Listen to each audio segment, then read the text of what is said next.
You're listening to the Pharmacy Podcast Network.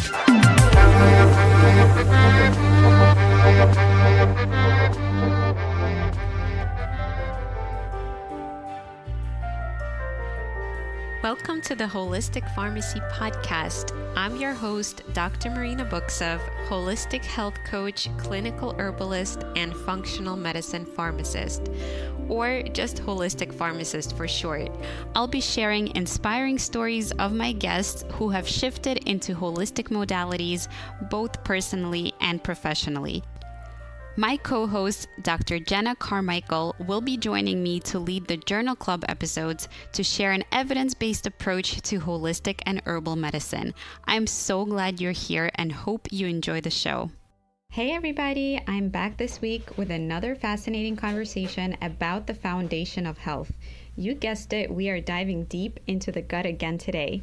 I'm joined by a fiercely passionate and intelligent woman who is innovating healthcare by combining technology and integrative screening tools with accessibility. Linta Mustafa's mission with VTract is to make a significant impact on patient experience and quality of care by making gut microbiome health less elusive and far more accessible. As the CEO and co-founder of VTract and Next Generation Microbiome Test, Linta leverages her MSc in medical science with a specialization in genetics.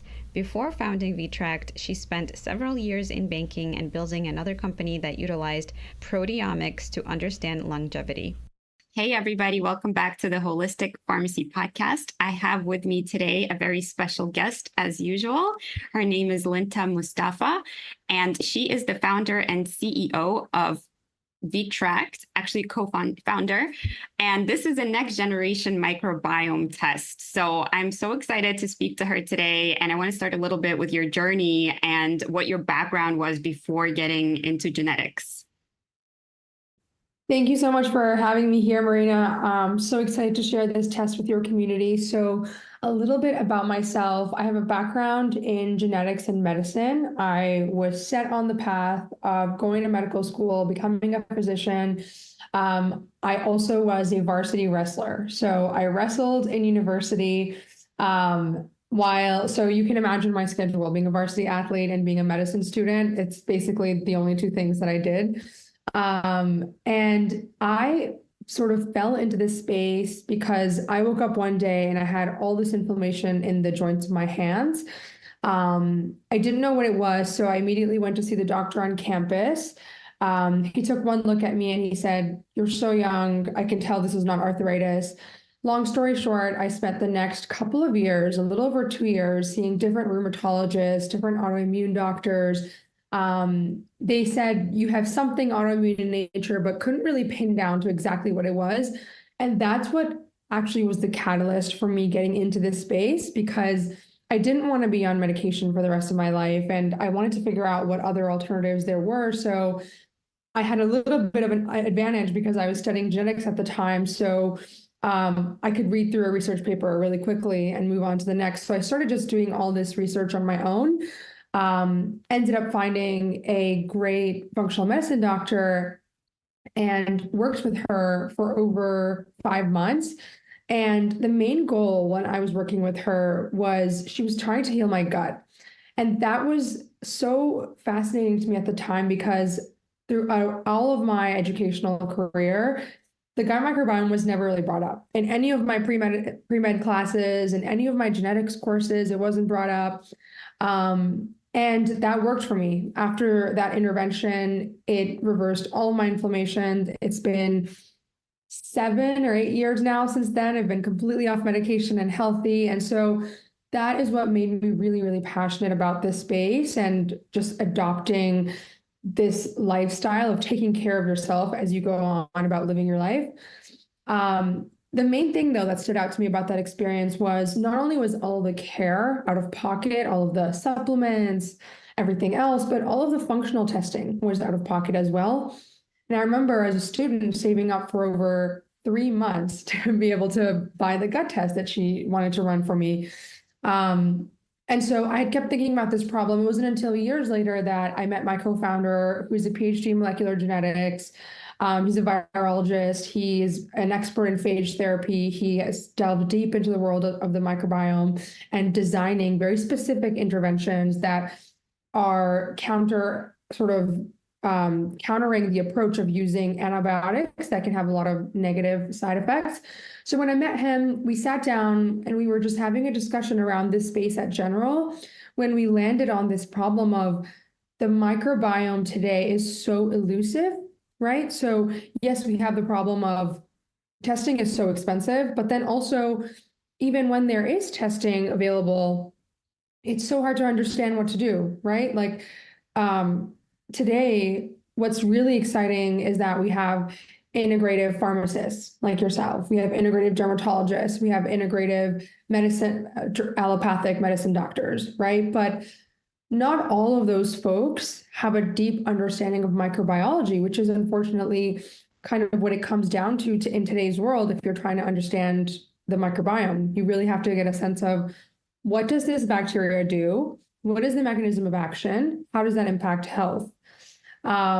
So that was our goal, was let's take everything that my co-founder knows and that he's learned from reading hundreds and thousands of papers and all of the new research that's coming out, and then let's translate it into really easy, practical tools that practitioners can use to deliver better care at a better cost. So that's what we've done, in short, but excited to be here and share with you guys. Yeah, wow. Thank you so much for sharing that personal story. I think so many of us can relate, especially those of us that have come from allopathic background and into a more holistic or natural field, like you were mentioning, all these integrative practitioners. And a lot of us do have a personal story and a reason of why we're doing what we're doing. It's not just that we decided, oh, you know what, let me just change my mind and do something different. It's because we found a problem, still persisting, right? That we needed different solutions, or a deeper dive and understanding into the problem than what was available with our skills in allopathic medicine, and then there's side effects as well, because a lot of what we do in allopathic medicine is we try to treat the symptoms, which can be helpful from, relieving suffering perspective.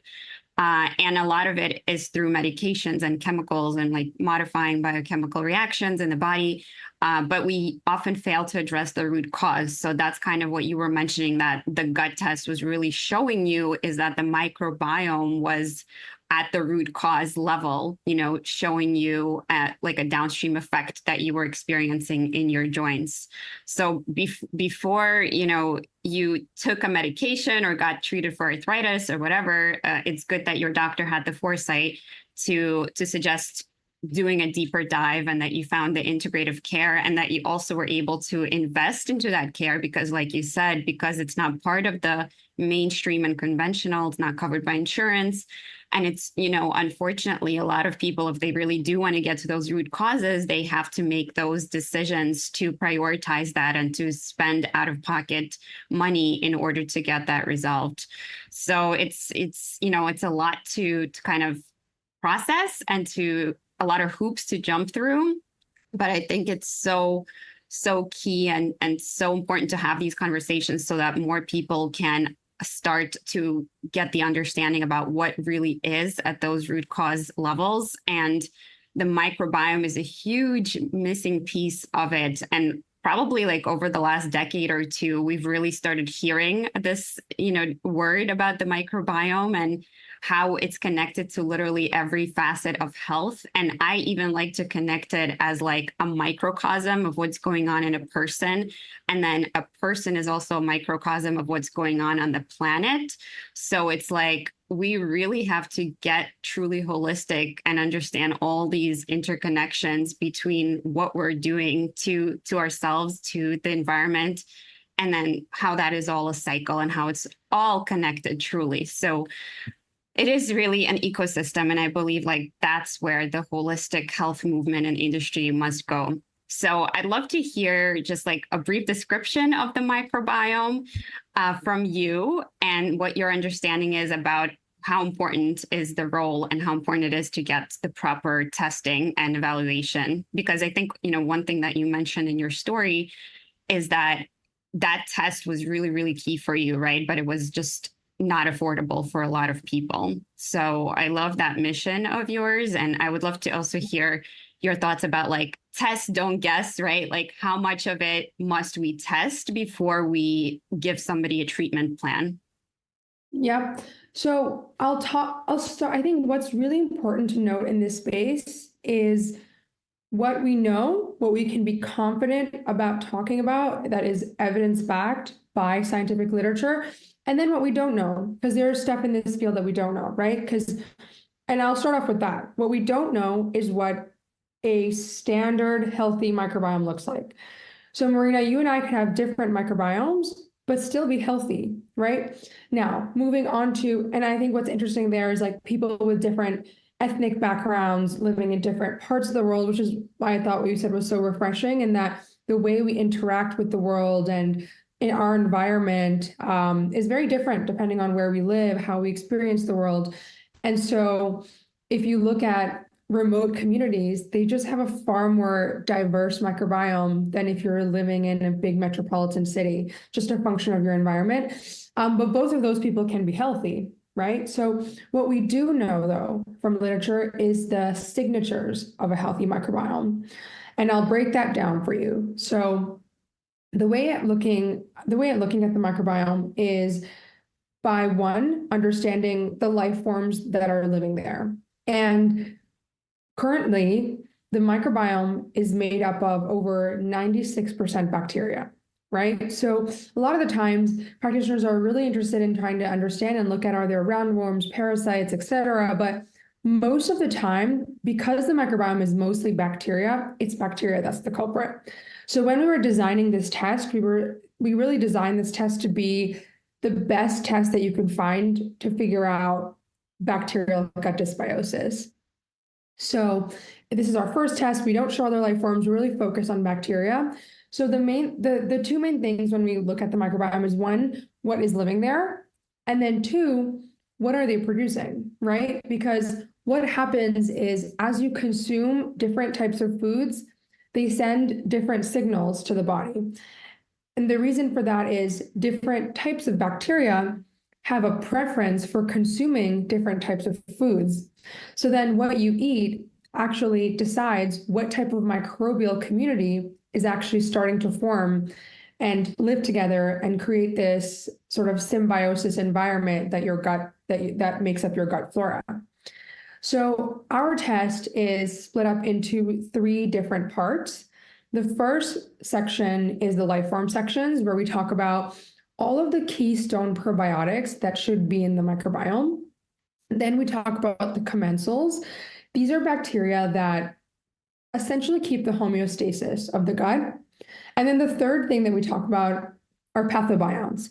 Pathobionts are quote unquote bad bacteria that exist in the gut, but it's normal for them to exist in the gut flora as long as they're present in low quantities. And then the last thing that you have is exogenous pathogens. So these are like your Shigella, your Salmonella, H. pylori, things that should not be there at all. And then if those come up, it just shows as detected or not detected. So this in itself, this is, if I was a practitioner, I would be looking at getting a sense of, does my patient have enough of their short-chain fatty acid producers? Do they have these keystone species in the right amounts, right? And it becomes really clear when you start looking at patient test results. Sometimes you have 0% Akkermansia or 0% Bifidobacterium or Rosabouria, and then okay, this person is not actually producing a lot of short-chain fatty acids. And then you look at their pathogenic section, and then you say, okay, they have certain pathogens that are like bacteroides, for example, that are present in very high quantities, or methanobacter, meaning they are producing a lot of methane, or they have a lot of LPS producers. And then once you piece that together, you can figure out, okay, if you have this perfect cocktail of a patient where they're producing a lot of LPS, that is going to go then try to actually break the intestinal barrier that we have. But then you don't have the short chain fatty acids that line that gut lining to actually prevent that from happening. It's the perfect storm to sort of create leaky gut. So these are the kind of things that we try to help practitioners understand. The second section is focused on really interesting insight in, do you have bacteria that are known to produce different things? And these different things can be your B vitamins, your neurotransmitters. This is a really interesting one. Your oxalate degraders, your lactose degraders, all of these really interesting things that we know now from literature what the function is of these different bugs that live there. So we give you insight into those things. And then the last section, and this one we're really proud of because this was really hard to put together, was the bacterial modifier section, right? And I think this is where a lot of tests are lacking, is they'll sort of take a screenshot of the microbiome for you, but they don't really have a robust engine that can help you figure out what to do with that information, right? It's really hard for a practitioner to know, okay, I have a patient and they have very low amounts of Akkermansia, but they might not know that cranberries, for example, or strawberries, when taken in certain amounts, specifically feed Akkermansia, right? So what we tried to do was, in that last section, we take everything from your test result that was out of range, and then we give you different types of modifiers that you can use to move things in the right direction, whether that's up or down. And these things are nutrition. That's what we really focus on.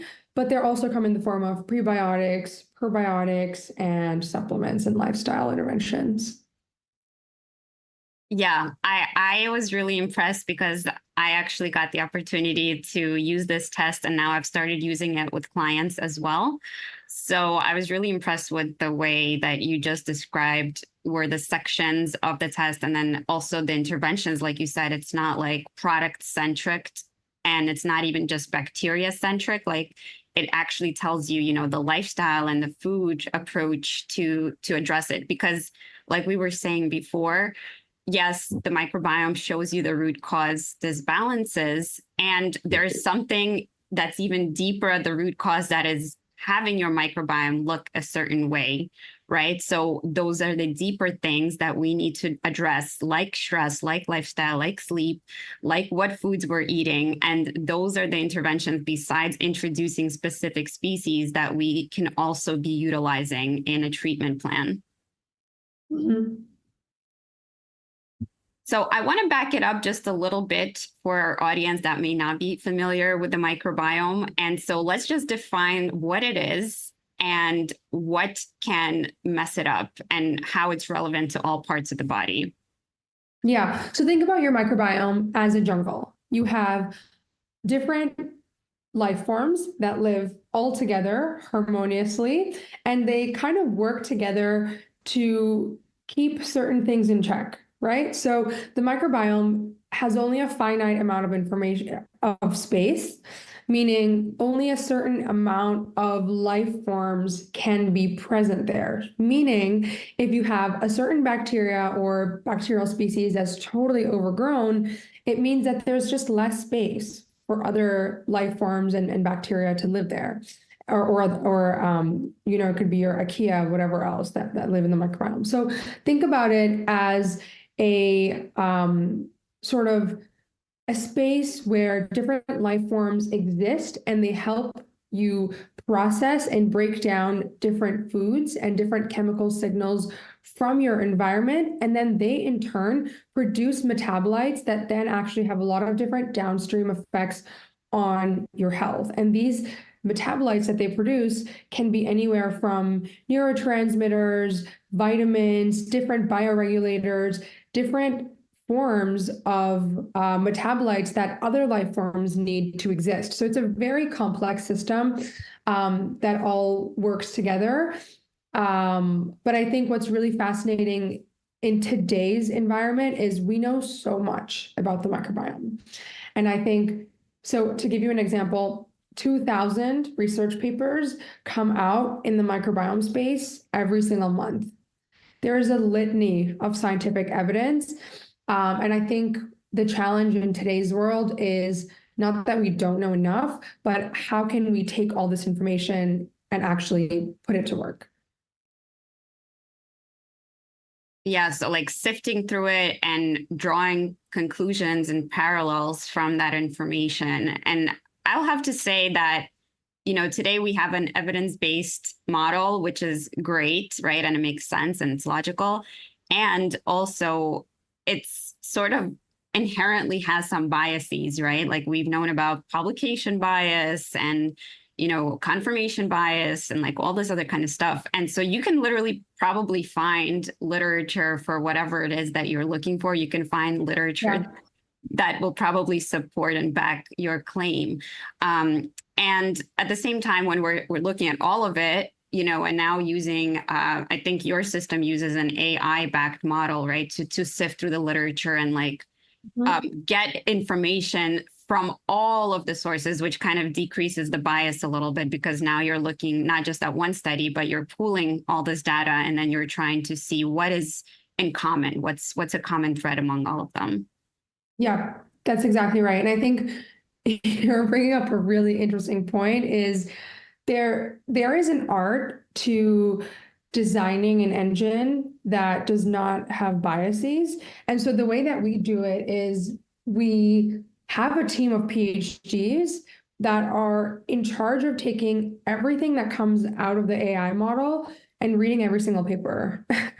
So the reason we employ these AI models is to save time, but in the end, the way our system works is we have everyone read the papers because I think AI is accurate like 90% of the time, but it still misses information. It still has inherent biases. I think if you look at different AI engines, you look at ChatGPT, you look at other models, like they have biases. And so when you're using technology in science and in medical interventions, there needs to be an extra oversight.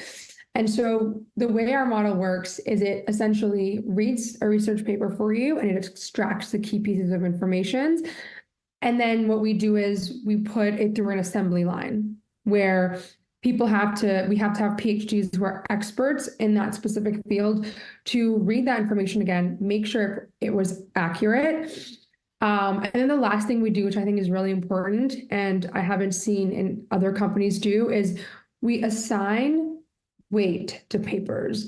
And there's a lot of complexities in the model that we've designed to assign that weight, but in simple forms, a research paper done in mice or done in human clinical trials cannot be weighted the same. So that's just an example of one criteria, but there's a lot of different criteria like that to make sure that we can get as close to the truth as possible. Yeah, I love that. And, I think one thing that AI probably can't do, unless I'm not aware of it yet, is, extract the clinical relevancy, right? So that's something that the PhD and actual people, get to decide, right. Is this clinically relevant and what do we do with this information? Yeah, that's exactly right. Yeah, I love that. So for those of you listening that are curious about the microbiome, I think this is just such an important topic to get into if you aren't already, doing things with the microbiome with your patients. And if you are looking to heal yourself as well, you may have heard a lot of these things about gut health and leaky gut and the microbiome. And so like in really simple terms, I really just want to just cement here what that is. So it's what Linta was saying about the symbiosis is like super important. So truly the human body is not just human cells, right? There's been different figures thrown around. I don't know if you want to tell me what the latest figures are, but it's been estimated that like upwards up to like 90% of cells or 80% may be actually not human cells in our body. And that's because of all this microorganism species that are living and in symbiosis and in harmony within our cells. And it's a two-way street because like Linta was saying, they provide things to us. They help us metabolize things. They help us produce useful things, including those short chain fatty acids that are now like critically important. And now there's whole therapies consisting of that. And we're, the whole probiotic, prebiotic field has now identified, right, like what is needed for that balance. So we need to eat food that has prebiotics to feed the good species, the good meaning the beneficial species that do give us beneficial effect, like we were saying, and metabolites for us so that we can be healthier. And then they produce those postbiotics, including short chain fatty acids that and all the other things that Linta was mentioning, including vitamins and neurotransmitters that, again, help us with our own health. So there's like a mind, body, and gut connection, right? Like it's physical health, mental health, and it's gut health. And those are like the three big pieces to this equation. And so when one of those things is off, you're probably going to have symptoms of one or another. And so as you can see, like your gut, which houses a large percentage of your microbiome and your microorganisms, is a really key area. And this is one of the reasons, and that's why we always talk about gut-brain axis and how, the neurotransmitters are actually made in the gut. And so guess what? The microorganisms are responsible for a lot of what goes on. So it's a really interesting area. And I also want to point it out that it's not just in the gut. There's like microbial species and commensal species, which means they should be there for optimal health. On your skin and on other orifices and other parts of the body. And so it's really important to understand that we are not a sterile body, right? And there's even the brain that was thought to be sterile is now showing that it's not as sterile that we thought it was, right? Mm-hmm. So it's really, really interesting. Yeah. And I think going back to what you were saying, Marina, around test, don't guess, I think after now having seen like hundreds and hundreds of test results, it's become so apparent to me that if you are treating a client and you're not looking at the microbiome, you are absolutely missing critical information that can make a really big difference in their journeys. And I'll give you a really quick example of that. We had a practitioner who her clinic really focuses on working with patients with prediabetes and diabetes. And prior to running into Vitrax, she wasn't using gut testing, and now she is almost with all of her clients. But one of the main things is, I'll take one biomarker, for example, is she ran the test for herself and figured out that she had 0% Akkermansia levels. And that is so fascinating to me because when you have a microbial species that's completely been wiped out, there's no dietary intervention that's going to fix that. You literally have to reseed that specific population, and then you can feed it with the right amount. And so I just think to myself, if you aren't testing your clients for this specific information, a lot of the times, because of like the toxic world that we are living in today, a lot of these key beneficial microbial species are coming back at 0%. And if that's the case, you will never know if you don't test it, meaning you will never be able to fix it in a targeted way, at least, if you don't know what you're looking for. Yeah, I think it's really important to have a baseline, right? To just kind of know where you're starting from. And so I think it's so amazing that you were able to develop a test with the thinking in mind. And one of your motives was to make it more affordable, right, for people so that they could establish a baseline, they could see what they're starting from. And like you said, the problem with today's world is that there's this like war against things, right? Like there's war on cancer, war on, these microbial species that are thought to be not beneficial, either opportunistic or just, harmful, right? So I think it's also really important to understand that everything is about harmony and balance, right? That's the really holistic thing. So if we are intent on killing, the bad guys, the problem is our antibiotics are not that specific. So we can get somewhat specific sometimes, depending on what antibiotics we're using, there's different spectrums. However, we are also going to be killing pretty indiscriminately and wiping out flora that is beneficial. And then that actually can have overgrowths of those opportunistic bacteria that have like survival mechanisms, like, for example, Clostridium difficile, right? And then that can become a problem. So the problem is that from a young age, if certain things aren't done, if you're not born vaginally, if there's if you're not breastfed, if all of these things aren't online, and like you said, then there's toxins and you come into the metropolitan world. And then now we're using hand sanitizer and all kinds of things. And we're kind of not allowing the gut to diversify appropriately. And then that can lead to the disbalance and overgrowth of the potentially not so beneficial bacteria. So that's the whole problem. And the whole key to the balance is diversity, which is what you said in the beginning. So the more diverse, the more you can allow your microbiome to naturally develop and have those key steps happen in your evolution, in your human life experience, the better. And the less antibiotics and the less things that stand in the way of that, also the better. Now, is that realistic for everybody that doesn't live in a remote tribe? Probably not, but we need to be aware of those things so that we can do our best to mitigate for those situations that we already have no control over. Maybe we already had all those things happen to us that weren't so good, but now we can have a test, we can understand what's out of balance, and we can reseed those species and we can feed them the proper things. Yeah. And I think, Marina, as you said, it's all about individuality, right? Like some of us, I'll take myself as an example, was a C-section birth. I had maybe like the way my mom describes it is that she's lost count, dozens of antibiotic rounds before the age of 6. So I know for myself that it's going to take me extra effort to take care of my microbiome so that I'm healthy versus somebody else who maybe had the right foundational things in places. And that all comes down to, this is the idea of personalized medicine. We're not all ever going to be equal, but what can we do with our circumstances in life to make sure that we're giving ourselves the opportunity to be the healthiest possible?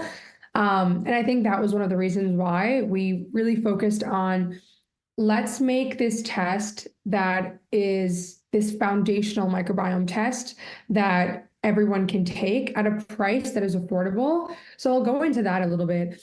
Our test retails at $150, which comparatively, tests like this are on the market from anywhere between $400 to $900.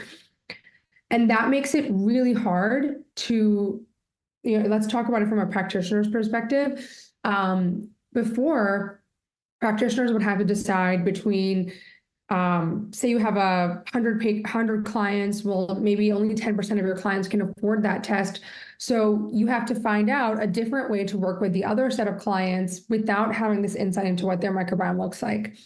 When you introduce an affordable test into your practice, what you could do is you can have different set of tools, right? So you can have a test that's more expensive that maybe shows you other life forms or that maybe serves a different function.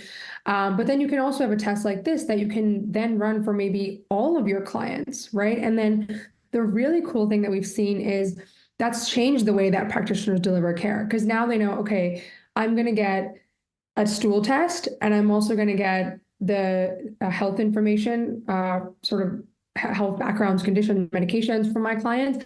And now I have this set of information that I'm always working with. The other thing is that it's been fascinating to me is practitioners are now able to retest. And that's a big deal. It's really hard to ask your client to pay for a $600 test 2 or 3 or 4 times, right? Versus a test like this, you can get a sense of where they are baseline wise, and then you can introduce your protocol, and then you can retest after a couple of months and see if things are moving in the right direction. And if they're not, you can readjust that protocol, right? And that can be totally transformational in the way that you deliver care. Yeah, I agree. And what would you say as far as a recommendation for how frequently one should test this, or like how long you would need to be on a protocol for either a probiotic to work or like a prebiotic or like a food or lifestyle approach to make a difference in one's microbiome? Yep. So about what we recommend typically is about 3 months. The microbiome has sort of two different ways that it changes. The first way is it can be quite reactive on a day-to-day basis. Um, Say you have a stressful event happen, or you eat something that's not so good for you. That's going to change the microbiome a little bit, but the microbiome fundamentally changes on a longitudinal scale. So allowing 2 to 3 months to pass to see if an intervention is actually changing the proportions of the bugs that live in your gut is ample amount of information, and I think sufficient to see if an intervention is working. Yeah, well, this has been such a fascinating conversation, Linta, and your work and your mission are just amazing that you're able to bring this now to a much larger audience, and practitioners and also patients can order directly for themselves, which I think is amazing as well. So I want to talk to you about applications, right? So what kind of like conditions or symptoms is this test applicable for, right? Because, speaking about the research, anything from like autism to ADHD to like overtly gut related things like gut inflammation, irritable bowel, or even inflammational bowel disease. So tell us about what applications you've seen. Yeah, we've seen the whole suite really. There's three different buckets I like to think about this in. One is you have your metabolic conditions like your diabetes, et cetera. Then you have your neurological, mental health illnesses, and that's one that is really fascinating and interesting. And the last one is GI conditions, and that's obviously the most obvious one. But those are kind of the three different buckets that we see when we stratify different conditions. Again, when it comes down to it, the way you should use this test is as a foundational test. It can give you a really good sense into whether your client is in a dysbiotic state. And if they are, then you can start. So that's, you would look at the first section to figure out what does the state of their microbiome looks like. When you have that information, then you can start to think about there are so many different applications of different areas of health the microbiome touches. It can be anywhere from brain health, skin health, GI health. And so then you can get more tailored into what does my client need. And that's where you would look at the different metabolites that you can glean insight on. Another piece of really interesting information that we have that we make available to our practitioners only, this is not available to clients, is that we show you, say you have a patient that has Crohn's and you get them tested and you come back to us and you say, I'm interested to know what microbial biomarkers I should be looking at. That's when we can give you supplemental information that shows you different biomarkers that correlate with different illnesses.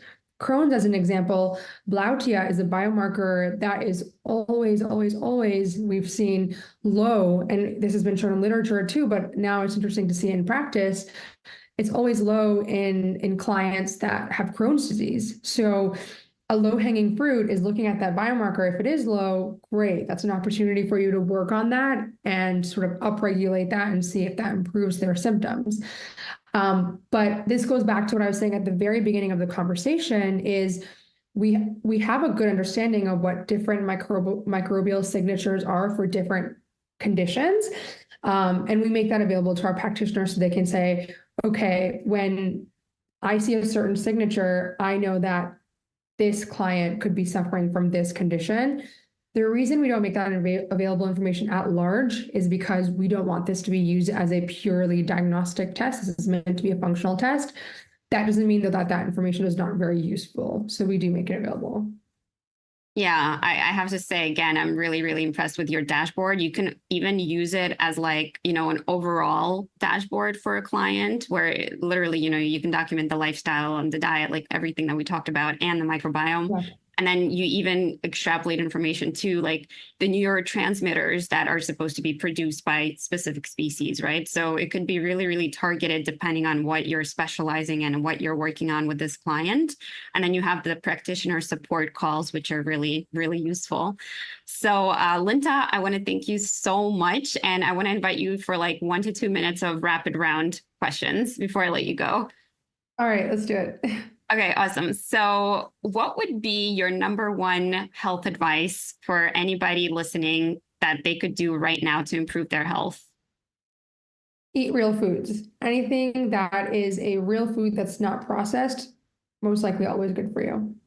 Love it. Okay, number two, what is your favorite fruit to eat? Ooh, mangoes.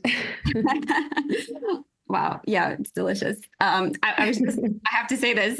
The other day I had some mango and I was like, wow, like no processed junk can be Tastes like better that. than just like Yeah.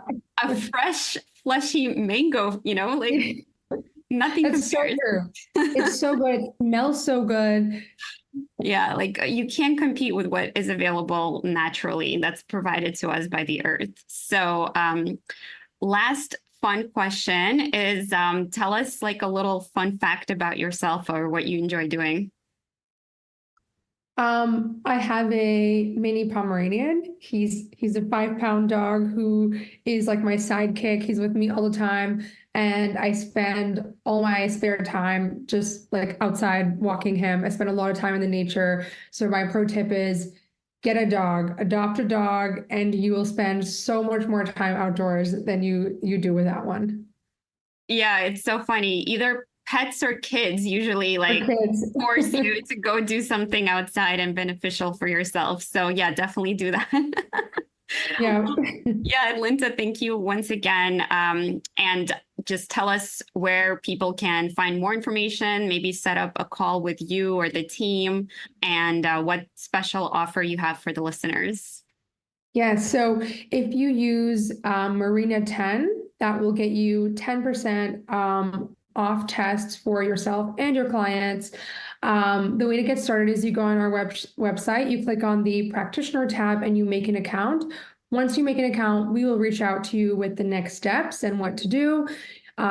Alternatively, there's also actually on our website an opportunity to just book a call with me one-on-one. So you can also feel free to do that. But like Marina was saying, we love interacting with our clinicians. We want to be as helpful as possible. So even today we work with hundreds of clinics, but I know almost everyone from a one-to-one basis. So feel free to get to know us. And yeah, really, really excited to be sharing this with your community. Yeah, I'm so excited about the work that you're doing. And I thank you so much for sharing this information with us. And I hope to hear from you soon. And yeah, and best of luck today and the rest of your week. Bye. Thanks, Marina. Bye. Thank you for tuning in to the Holistic Pharmacy Podcast. I truly hope you enjoyed listening to this episode as much as we enjoyed creating it. If you learned something new from it, I'd love if you could leave us a 5-star review and share it with a friend who might love it too. You can find me on any of the podcast and social media platforms by looking up Holistic Pharmacist or Dr. Marina Buksov. Thank you for your support and see you next time.